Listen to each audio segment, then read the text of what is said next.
Hello friends, welcome to our new video. This guy is very easy.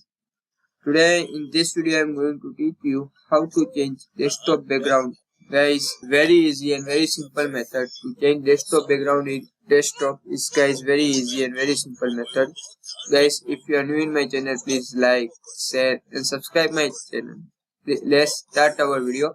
First, right click on it. Right click on your desktop.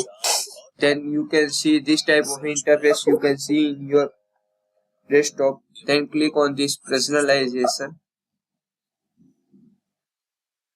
You can see this type of interface in your desktop, and here you can see themes are there like this. You can see here like this and many more. And here you can see background, images, color or site. So click on it.